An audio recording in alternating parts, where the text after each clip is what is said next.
Bienvenue à tous. On va essayer ensemble de continuer cette belle mission qu'on s'est fixée depuis déjà un petit moment, de finir d'étudier toute la Torah, d'étudier tout le Rambam, un chapitre par jour. Pour prochaine, il y a de plus en plus de monde qui participe à ce projet qui est conduit. Pour cela, je voulais vous féliciter parce que c'est du sérieux, c'est du continu, tous les jours, tous les jours. Mais à la fin, il y a un objectif qui est splendide, celui de pouvoir terminer toutes ces halakhot.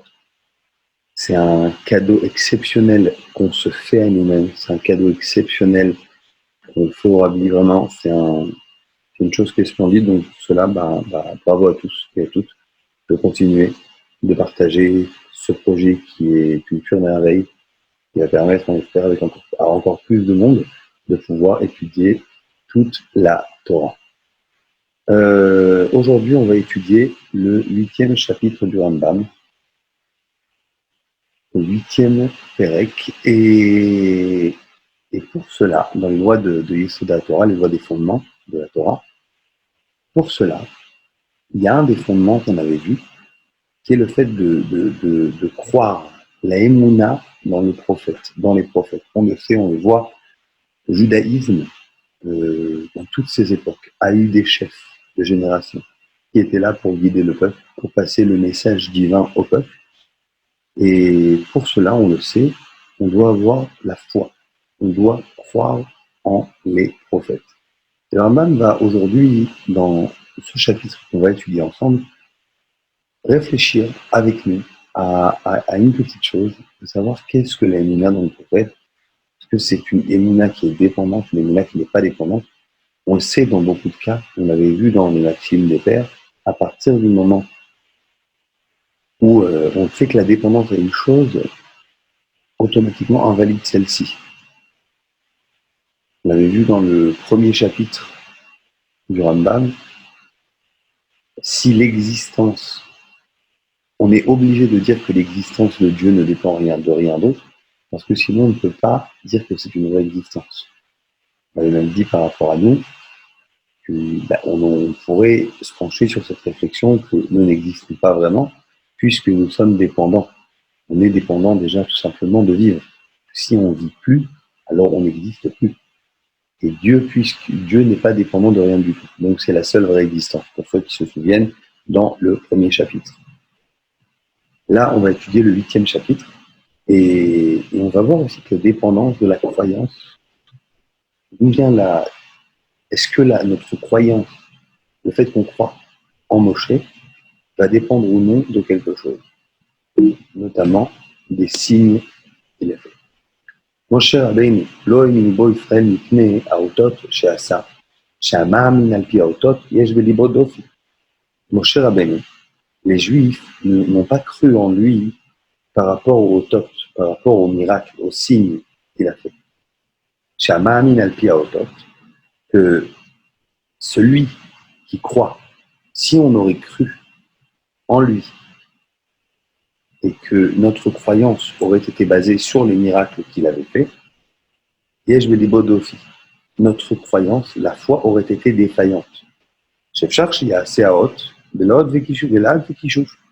Parce qu'il y a une possibilité de faire des signes par de la sorcellerie, par des incantations. Et là, Kol Haodot Shasa Bamidbar, le Fiat Sorech, Asalo, Le'avir Aya Al Anivua. Et alors, tous les signes, tous les miracles qu'il y a eu, parce que Moshe a fait des miracles, et en quantité importante, ils ont été accomplis par Moshe, mais pas pour qu'on croie en lui, simplement selon la nécessité de l'instant. C'est pour ça qu'il y a eu les signes, ces miracles qui ont été faits.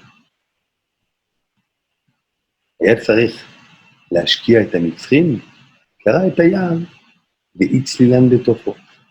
Il y avait une nécessité de noyer les Égyptiens. Alors, il a ouvert la mer et il les a engloutis à l'intérieur. Sarkenu les Mazon, il y avait un besoin de manger, il a descendu la manne, il a fait tomber la manne. Samou Bakala En et Even, au moment où ils ont eu soif, il a fendu la pierre, le rocher. Kafru Boadat Korach Vala'am Otan Haaretz. Et au moment où il y a eu toute l'histoire de Korach, dont je pense que vous vous souvenez, Korach qui a fait une révolte contre Moshe et contre son frère, la terre les engloutit. Et exactement pour les autres miracles. Ren She'ar Kolot, Uvame Vinuvo. Alors là, on a une question. Si ce n'est pas tous ces signes, la question qu'on a, c'est comment le peuple juif a fait pour croire en Moshe. Ça aurait été légitime de croire que par ces signes, ils auraient cru en lui. Mais on a un souci. Le Rambam nous dit au début, si la croyance du peuple juif allait dépendre de ces signes, elle est un peu bancale. Parce que si c'est des faux signes, si c'est des signes qui sont faits de la sorcellerie, alors c'est une croyance qui est basée sur quelque chose qui ne fonctionne pas. Alors on dit, mais une base, donc voilà. Alors comment ont-ils cru? Les Mahamad Artinai, chez Neinu Raou, Velozar, Veoznei Chamon, Veloafou. Alors c'est quoi qui nous donnait la foi? C'est le Sinaï, la révélation qu'il y a eu au moment du don de la Torah. Nos yeux ont vu, et pas ceux d'un autre, pas ceux d'un étranger. Nos oreilles ont entendu, et pas ceux d'un étranger. Le feu, les sons, האש והקולות והלפידים, והוא ניגש אל הערפל, והכל מדבר אליו, ואנו שומעים משה משה, לך אמור להן כך וכך. On le voit, on a entendu le feu, les sons, les flammes, et Moshe, il se rapproche du brouillard, la voix lui parlait, et nous on entendait, Moshe, Moshe, va et dis-leur ça, va et dis-leur ci, va et dis-leur comme ça. Et ainsi il est dit, c'est comme ça qu'il y a marqué, Panim bepanim daber Hashem imachem. De face à face, Dieu, il a parlé avec vous. Veneemar, et il y a marqué, Lo et avoteinu, karat Hashem et abrit azot, minaim shema'amad arsinai levado, היא הראיה לנבואתו, שהיא אמת שאין בו דופי שנאמר, הנה אנוכי באליך להר הענן בעבור ישמע עם בדברי עמך, וגם בך יאמינו לעולם. כלל שקודם, דבר זה לא האמינו בו נאמנות שהיא עומדת לעולם, אלא נאמנות שיש אחריה ערעור ומחשבה. Et donc on voit de ça quoi? On voit que Dieu, c'était pas avec nos pères. C'est pas avec nos pères que Dieu il a contracté cette alliance. Mais avec nous, avec nous. Et dont on apprend que donc c'est la révélation, le moment du Mahamad Arsinaï, qui a été la seule preuve que la prophétie de Moshe Rabbeinu elle est authentique. On l'a dit, les miracles c'est pas le cas. Alors dont on sait que c'est effectivement seulement le moment du Mahamad Arsinaï.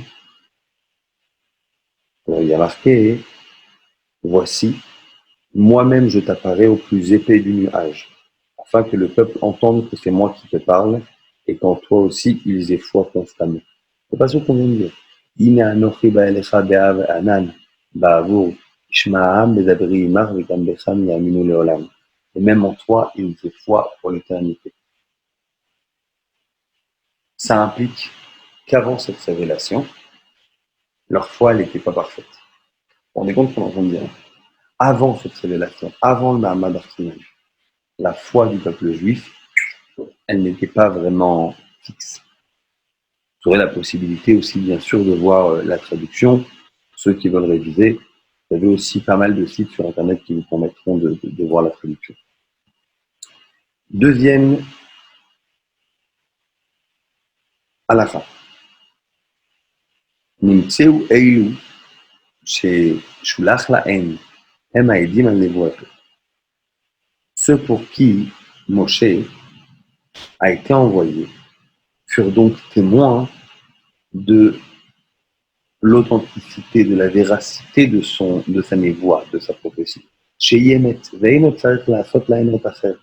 Ils ont une preuve. Il y a eu une prophétie qui a été prouvée et avérée par la parole de Dieu au moment du Mahamad et ils n'ont pas besoin de signes supplémentaires. Et ils n'ont pas eu besoin, donc, comme on a dit, d'autres signes pour eux. Ils étaient deux témoins. Ils peuvent témoigner de la chose. Comme deux témoins qui ont vu une chose. אחד ביחד שכל אחד מעין עד על חברו. Et chacun d'entre eux peut être témoin pour son copain. שהוא אומר אמת, אין אחד מהם צריך להעביר על החברו. Chacun peut témoigner que son ami dit la vérité, parce que les deux étaient au même endroit. Il n'y a personne qui a besoin d'amener preuve. Ils ont vu ce moment-là, ils ont vu Dieu parler à Moshe, ils ont entendu que Dieu parlait à Moshe. Car Moshe Rabbeinu, Kol Israël,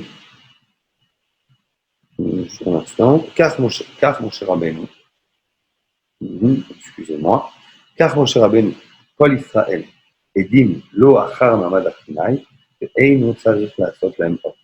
וזהו שאמר לו הקדוש ברוך הוא בתחילת נבואתו, בעת שנתן לו האותות לעשותם, במצרים, ואמר לו, שמעו לי קולך, ידע משה רבנו שמאמין על פי האותות, יש בליבו דופי ומערער המחשב, והיה נשמע מנגד, ואמר אין ולא יאמינו לי.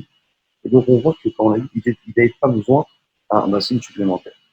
Et c'est exactement ça que Dieu dit au début de sa prophétie, ce que Dieu lui a dit au début de sa prophétie, lorsqu'il lui a confié les signes à accomplir en Égypte. Vous vous souvenez, au début, avant qu'il parte en Égypte, il y avait des signes que Moshe devait accomplir, des miracles. Et qu'est-ce qu'ils lui ont dit à ce moment-là? Ils exécuteront ta voix. Moshe, il a répondu quoi? Il savait très bien que si la croyance du peuple allait être fondée sur les signes, elle allait être défaillante. S'il fallait le croire à cause d'un miracle, ça allait être défaillant. On le sait, les Égyptiens aussi faisaient des miracles. Alors, j'ai pas de valeur ajoutée. Qu'est-ce que je rajoute avec le miracle? Les Égyptiens en font aussi. Pourquoi? En faisant quelque chose que les autres font, je me démarquerai par cela. Et il savait qu'il y avait des doutes qui allaient subsister. Et il esquivait la question. Ils ne croiront pas, etc. Jusqu'à que Dieu lui dise que ces signes-là, ils n'étaient nécessaires que jusqu'à leur sortie d'Égypte. Et qu'après celle-ci, lorsque les Juifs ils seraient sur la montagne, ils seraient dans ce qu'on a dit le Mahamad Arsinaï, alors tous les doutes ils disparaîtraient à ce sujet. עד שהודיעו הקדוש ברוך הוא שדיeu lui dit שהיו לו האותות אינן אלא עד שיצאו ממצרים. Ces signes ne sont que jusqu'à la sortie d'Égypte. À partir du moment où il y a la sortie d'Égypte, plus le cas, לאחר שיצאו יעמדו על ההר הזה, יסתלק אור שמערער אחריך. Dès qu'ils verront le Mahamad Arsinaï, ce moment où il y a cet échange avec Dieu, tous les doutes, tous les irourim, ils vont disparaître. שאני נותן לך כאן אות שידעו שאני שלחתיך באמת מבתחילה, ולא יישאר בליבם ערעור. Ça permettra de prouver que c'est moi qui t'ai réellement envoyé. C'est ça que Dieu dit. Ce signe du mont Sinaï, ça permettra de leur dire qu'on enlève tous les doutes. J'ai amené la preuve. J'ai plus besoin de signes supplémentaires. J'ai la preuve. Et c'est ça qui est marqué. Omer. וזה לך האות כי אנוכי שלחתיך והוציאך את העם ממצרים תעבדו את האלוקים על ההר הזה. Ça, c'est le signe pour prouver que c'est moi qui t'envoie. Quand tu auras fait sortir le peuple d'Égypte, vous adorez le Seigneur à la Harazé sur cette montagne-là. Ça, c'est ce qu'on veut dire. Bon, c'est exactement ce qu'on a expliqué. Et donc quoi? נמצאת אומר, שכל נביא שיעמוד אחר משה רבנו, אין אנו מאמינים בו,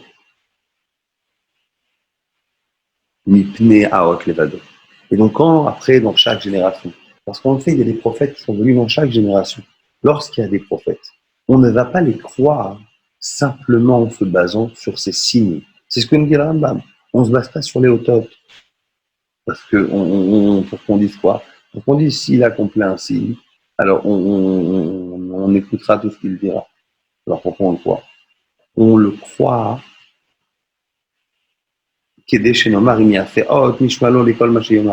pas le croire sur les signes en se disant s'il fait des miracles, s'il fait des miracles, on va le croire on va croire ce qu'il dit. Et là, on va le croire pour une seule chose. On va le croire parce qu'il y a un ordre de Moshe dans la Torah, de ce Moshe en qui on croit les paroles, et que Moshe dit s'il accomplit un miracle, im natan ot elav tishmaun. Vous le croirez. Marquez dans Sefer Dvarim. S'il fait un miracle, vous le croirez. De la même manière qu'il nous a ordonné, Moshe Tzivanu l'achtoch hadavar al pishne edim, de la même manière que lorsqu'on doit trancher un jugement, il faut qu'il y ait deux témoins qui puissent attester de cette chose-là.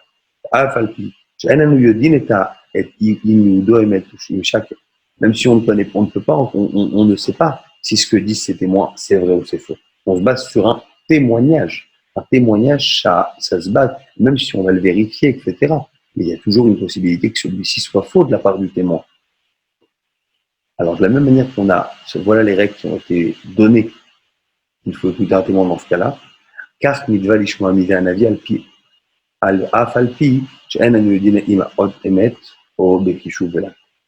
Donc, de la même manière, on doit écouter le Navi, on doit écouter le prophète, même si on ne sait pas si le signe qu'il nous fait est de la sorcellerie ou est un signe authentique, un miracle authentique. Ce qu'on est en train de dire, c'est que même si par la suite, on va croire en un prophète, grâce à un signe, ce n'est pas par le signe qu'on croit en lui, mais c'est parce que, d'une certaine façon, c'est le code que nous a donné Moshe pour croire en le prophète. Le signe n'est pas la chose qui nous fait croire en lui. Le signe est le code que Moshe nous a donné afin de distinguer le prophète en qui il faut croire. Vous avez aussi, encore une fois, comme je dis, la traduction ici. Les firach, et donc selon cela. Imama d'Anavi, vers Taotot, ou Moftim Gdolim, et donc s'il y a un prophète qui se lève et qui fait des grands miracles,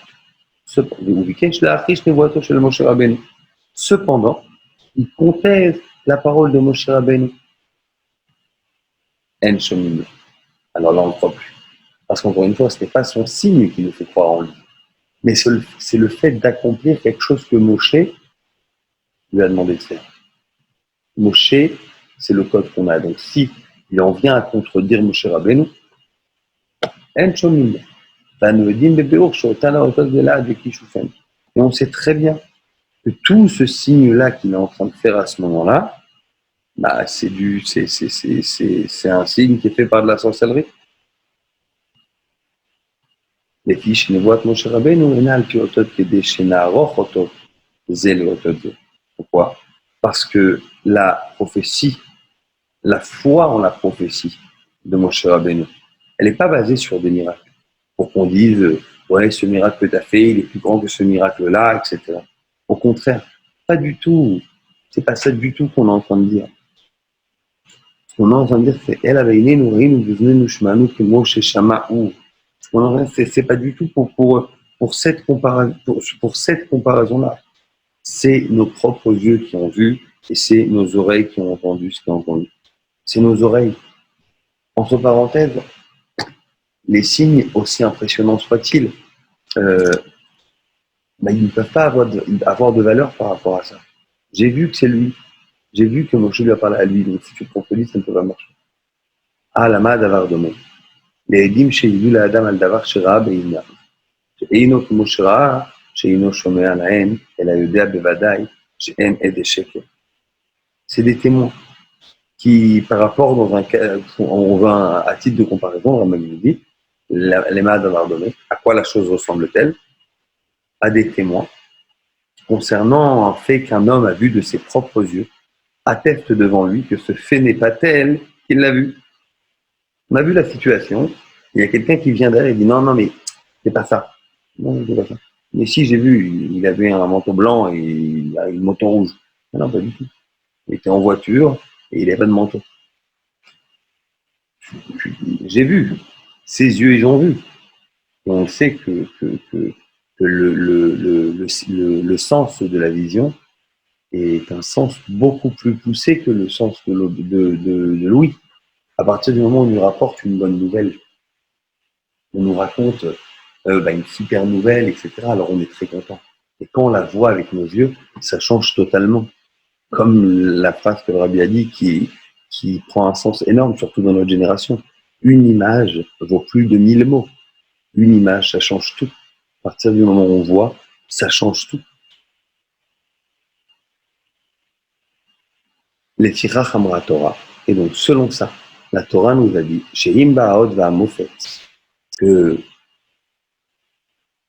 même s'il vient et qu'il fait des miracles, et qu'il fait qu'il accomplit des prodiges, etc. Mais que par contre, comme ça dit Moshe, l'autre Ishma, elle vivrait un avis à où tu ne vas pas écouter les paroles de ce prophète. Pourquoi? Parce que parce que celui qui vient avec des miracles, contredire et essayer de contester ce que nous on a vu de nos propres yeux, ça ne peut pas fonctionner. Ça ne peut pas marcher. והואיל ואיננו מעמידים במופת אלא מפני המצוות שציוונו משה, איך נקבל מאוד בשבע להפריש נבואתו של משה רבנו, שראינו וששמענו. Et donc pourquoi encore une fois? Parce que le miracle, c'est simplement le signe que Moshe nous a donné pour croire en lui. En fait, s'il serait arrivé, il aurait eu une autre action qui est beaucoup moins impressionnante et qui n'est pas un miracle. Alors c'est avec ça qu'on aurait dû croire en lui. La seule raison pourquoi il doit faire un miracle et pourquoi on croit en lui quand il fait ce miracle, c'est parce que Moshe nous l'a demandé. Donc s'il fait ce miracle, mais qu'en parallèle de cela, il va contredire Moshe Rabbeinu, alors on ne peut pas entendre, on ne peut pas le croire. Car cela va contredire ce que nos yeux ont vu et ce que nos oreilles ont entendu. Voilà pour l'étude du Rambam de ce jour. Avec l'aide de Dieu, on se retrouvera dans l'après-midi à Yerushalayim avec ma chère petite Kenou, afin que ce jour-là de Tisha B'Av soit un jour de fête, comme on sait que c'est exprimé, on le voit dans la prophétie de Zacharia, que marqué, voilà comment il parle Hachem, le jeûne du 4e mois, le jeûne du 5e mois, le jeûne du 7e mois, le jeûne du 10e mois. Le jeûne du 4e mois, on parle le jeûne du Shiva Atar de Tammuz. Le jeûne du 5e mois, on parle du jeûne de Tisha B'Av. Le jeûne du 7e mois, on parle du jeûne de Tishri, le jeûne de Gedalia. Et le jeûne du 10e mois, c'est le jeûne de Asara B'Tevet. Ils vont changer pour la maison de Yehuda en joie et en allégresse, en fête solennelle. Alors chérissez la vérité, la paix.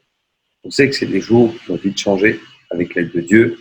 Le Rambam, son statut, qu'à partir de ce passouk-là qu'on a vu de Zacharia, pas seulement que les jeunes ils seront supprimés à partir du moment où il y aura Mashiach. À partir du moment où Mashiach va venir, on le sait, ces jeunes seront supprimés. Mais il souligne que ces jours deviendront des grands jours de fête. C'est-à-dire que de ces jours de tristesse, ces jours vont devenir des jours de joie énormes. Rabbi explique que en eux se révélera la profondeur réelle de l'intention divine dans l'Église. On comprendra le but de cette galoute, qui effectivement sur la fin est interminable, mais on comprendra cela, ce niveau de la bonté divine qui est au-delà de toute logique humaine. On verra que Dieu, même lorsqu'il détruit le Beth Amikdash, c'est un signe d'amour total pour nous.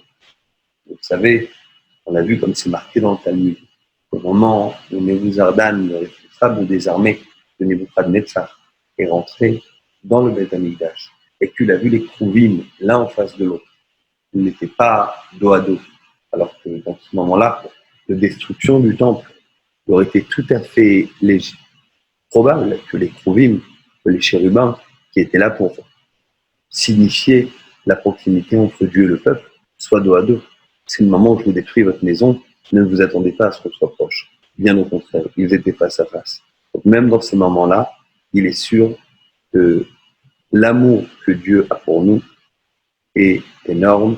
On verra tout cela de façon concrète très bientôt avec le de Dieu au moment de marcher à des bonnes nouvelles et on se retrouve très vite pour la suite de notre étude. Des bonnes nouvelles à tous.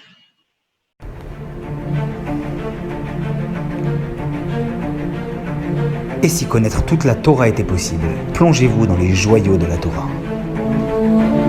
Étude du Rambam, le Maïmonide, cours de qualité par des rabbins francophones aux 4 coins du globe. Un chapitre chaque jour, à raison de 20 minutes, pour finir en moins de 3 ans d'apprentissage de la Torah. Relevez le challenge, tous les soirs en direct à 20h30 ou 21h30 heure israélienne. Nos cours sont accessibles à tout moment, YouTube, Facebook et sur notre site torah24.com.